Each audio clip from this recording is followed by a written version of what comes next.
Այսօրվա մեր քննարկումը լսող քաղաքացիները կարող են ասել, դե այո, իշխանությունն ունի որոշ թերացումներ, մի падգամավոր ընդդիմադիր խոսում է գծանշումների, որոշակի թերացումների մասին, մի падգամավորը խոսում է, որ այ 300%-ով չի բարձրացել մեր թոշակառուների նվազագույն թոշակները, այլ մի քիչ է այնտեղ տոկոսը, ոնց հասկացանք քննարկումներից։ Մյուս падգամավորը էլի որոշակի ձնամաքրման հետ կապված որոշակի թերացումներ է տեսնում։ Ես տարօրինակ բան պետք է ասեմ, սիրելի հայրենակիցներ,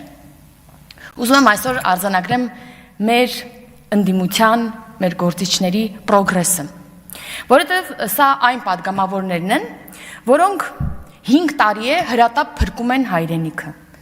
շտապ 1 րոպե շուտ կործանումից փրկում են մեր հայրենիքը, բայց այսօր գծանշումներից ենք խոսում, ինչը բնավ վատ չէ, ես սա վատով չեմ ասում, սա պրոգրես եմ որպես ուզում արձանագրեմ։ Սա այն падգամավորներն են, որոնք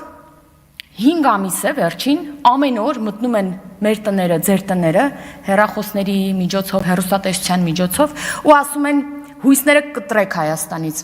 Հայաստանի իշխանությունները արտատարածքային միջանցք են տվել ադրբեջանցիներին, ադրբեջանցիները մտնելու են դուրս գան, ինչ ուզեն անեն, ոնց պետք է մեղրիով անցնենք, ոնց պետք է Իրանի հետ կապ ունենանք։ Այսօր այդ նույն падգամավորները, պարոն Խաչատրյանը, ասում էր, որ ինքը դա միջանցք չի անվանի, որ այո, առավելություններ, մի քիչ անորոշ է, բայց իր մեկնաբանությամբ, բայց այո, առավելություններ կան թրիփով, նույն պարոն Խաչատրյանը, բայց 5 ամիս առաջվանից իմ սոցիալական ցանցում էլ էի մի տենց հավաքածու դրել իրենցից, թե ինչեր էին ասում թրիփի մասին, ասում էր, որ դա միջանցք է, որևէ առավելություն չկա։ Հիմա հասկանում ենք, որ մի քիչ ապաշրջափակումը ոնց որ ամբողջական չէ, այո, մենք ունենալու ենք առավելություններ ֆինանսական, բայց դա այնքան էլ որոշակի չէ, որոշակի անորոշ է, այսինքն ամեն ինչ լավ է, ուղղակի մի բանն է ըստ իրենց վատ, որ դա արել է Նիկոլ Փաշինյանը, այս իշխանության օրոք է դա արվել։ Սա է մեր ընդդիմության նշմարած թերությունները։ Մի բան էլ այսօր նաև խոսվեց քաղբանտարկյալների մասին,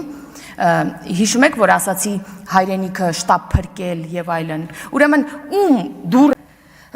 օրենքի գերակայությունը հասավ, ում դուռը իրավապահ համակարգը արդեն պետք է հասներ, մարդիկ թևերը քշտեցին եւ լծվեցին կամ հայրենիքի պաշտպանությանը, կամ եկեղեցու պաշտպանությանը, կամ ավելի ուրեմն ծանր հոդվածներով անցնողները այս երկուսը միասին փրկողները դարձան։ Հիմա իրենց դիրքավորել են իբրև քաղբանտարկյալներ չկա, եւս մեկ անգամ փաստենք, շնորհակալություն։ Լիլիթ Ստեփանյան